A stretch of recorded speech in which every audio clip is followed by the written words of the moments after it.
इस संसार में बहुत सारे लोग हैं जो पशु और पक्षियों की सेवा करते हैं। पशु को पालते हैं, पक्षियों को भी पालते हैं। अगर पक्षियों को नहीं पालते हैं तो अपने घर के छत पे या अपने बालकोनी में या खिड़की के पास पक्षियों के लिए दाना रखते हैं, चावल रखते हैं।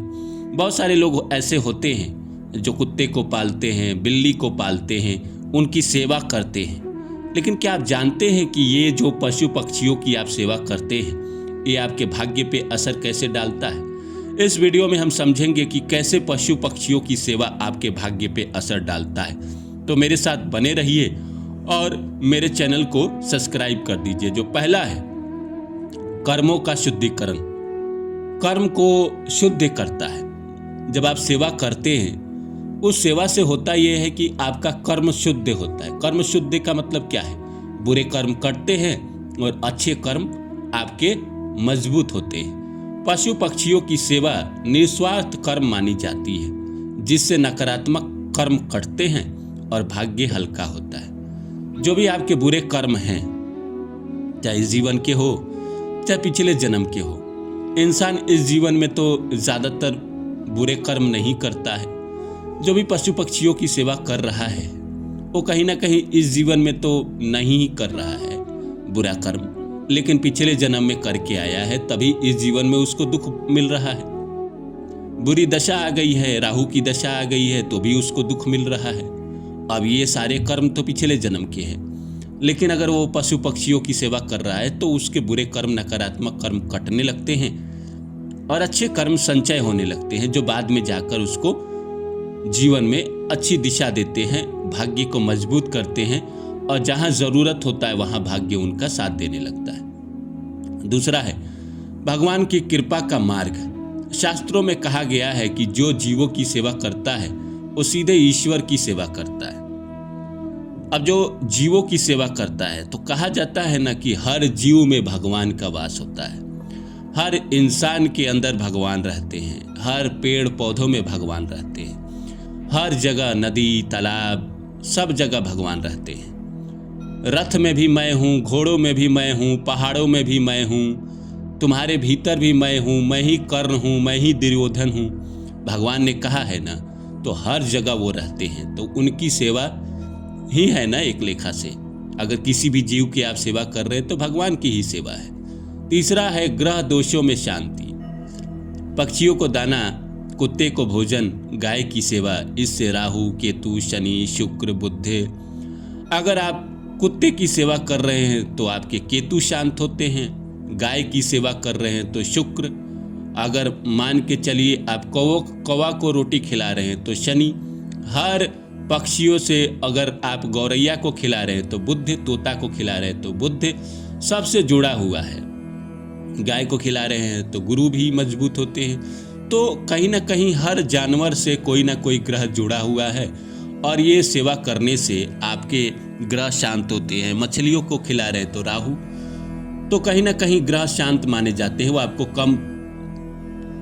कम आपको नुकसान करते हैं। चौथा है अचानक अटकी किस्मत चलने लगती है। जब आप बेसहारा जीवों की मदद करते हैं, रुके हुए कर्मों में गति आती है। जब आप बेसहारा जीवों की सेवा करेंगे तो बेसहारा बन के लोग भी तो आपकी सेवा करेगा, वो आपको भी तो, आप भी तो बेसहारा ही है। इस संसार में कौन किसका सहारा है? सबका सहारा एक है, सबका मालिक एक है, वो ईश्वर है जो सबका मालिक है। तो आप लोगों की सेवा कर रहे हैं, बेसहारा की सेवा कर रहे हैं, तो भगवान आपकी सेवा कर रहे हैं। पांचवा है दरिद्रता दूर होती है। नियमित सेवा से धन का प्रवाह बेहतर होता है और अनावश्यक खर्च कम होता है। जीवन में अनावश्यक खर्च क्या है? डॉक्टर के पास जो खर्च कर रहे हैं वो अनावश्यक खर्च है। यही तो मेन अनावश्यक खर्च है ना, जो बिना मतलब का खर्च हो, जिसकी ज़रूरत नहीं है वो भी खर्च हो रहा है। कहीं जा रहे हैं तो 200 रुपया में जा सकते थे, 2000 खर्च हो रहा है, तो ये अनावश्यक खर्च है। तो कहीं ना कहीं अगर आप सेवा कर रहे हैं तो आपको ऐसे मार्ग मिल जाएंगे, ऐसे रास्ते मिल जाएंगे कि आपके जो फालतू के खर्चे होते हैं वो उसमें कमी आएगी। फिर जितना ज़रूरत है, जितनी की आवश्यकता है, उतना ही खर्च होगा। छठा है मन की शांति, और मन में शांति आती है और सकारात्मकता बढ़ती है।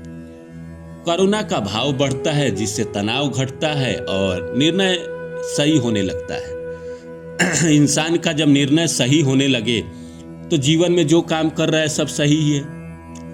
इंसान को दुख तो तब मिलता है ना, जब मैंने कोई काम किया और उस काम का परिणाम ना आए, वो गलत साबित हो जाए।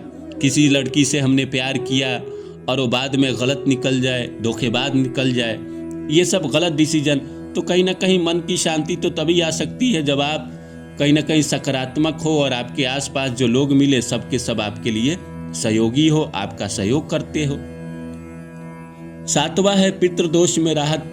कई मान्यताओं में जीव सेवा को पितरों की शांति से जोड़ा गया है। पितृ तो शांत होते ही है, उनको लोग हरिद्वार में, गया जी में बैठाते हैं। अमावस्या को दान करने से पितृ को तृप्ति मिलती है, पितरों का आशीर्वाद मिलता है। आठवां है घर का वास्तु सुधरता है।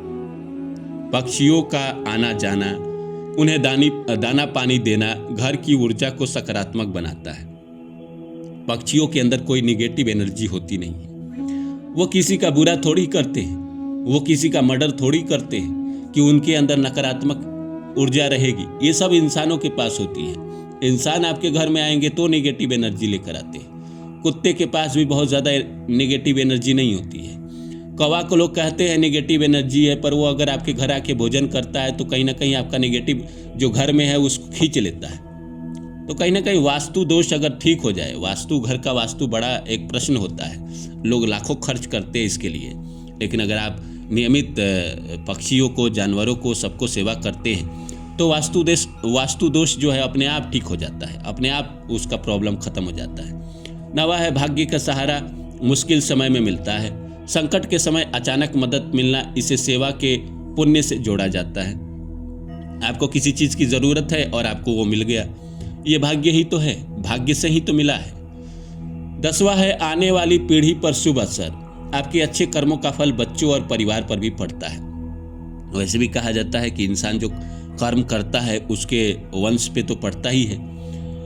पिता का कर्म बच्चे को भोगना ही पड़ता है, पोते को भोगना ही पड़ता है, इसीलिए इंसान को सोच समझ के कर्म करना चाहिए। कुछ लोग जो गलत करते हैं वो शादी ब्याह नहीं करते हैं, उनके बच्चे नहीं होते हैं, तो उनके गलत कर्म उनके साथ ही जाएंगे, वो अगले जीवन में इसका पाप भोगेंगे। लेकिन जो परिवार वाले हैं, और परिवार वाले जो है वो अगर गलत कर्म करेंगे तो उनके बेटे और पोते को भोगना पड़ेगा, और पुण्य करेंगे तो भी उनके बेटे और पोते को उनका पुण्य मिलेगा। तो कहीं ना कहीं जीवन में पुण्य कर्म आपको आगे बढ़ाता है, ऊंचा लेकर जाता है, सफलता देता है। निष्कर्ष यही है कि पशु पक्षियों की सेवा कोई बड़ा दान नहीं है, बल्कि रोज का छोटा सा करुणामय कर्म है, और यही छोटे कर्म आपके भाग्य में बड़ा बदलाव ला सकता है। इसलिए हर इंसान को नियमित जितना हो सकता है उतना करना चाहिए। सबके पास खाने के लिए भोजन रहता है, चावल तो होता ही है, रोटी तो होता ही है। बाजरा खरीदने में मुश्किल है, लेकिन थोड़ा बहुत तो आप 10-20 रुपए का खरीद सकते हैं अगर आपके पास पैसा नहीं है। पैसा है तो भाई अलग ही बात है। तो इस वीडियो में मैंने बताया कि कैसे किसी भी जीव की जब आप सेवा करते हैं तो कैसे वो आपके भाग्य पे असर डालता है। मैंने 10 उसके रीजन भी बताए, निष्कर्ष भी बताए। तो उम्मीद करता हूँ कि आप इसे अपने जीवन में नियमित करेंगे, और फिर मैं मिलता हूँ किसी और वीडियो में। तब तक के लिए आप सभी को अलविदा।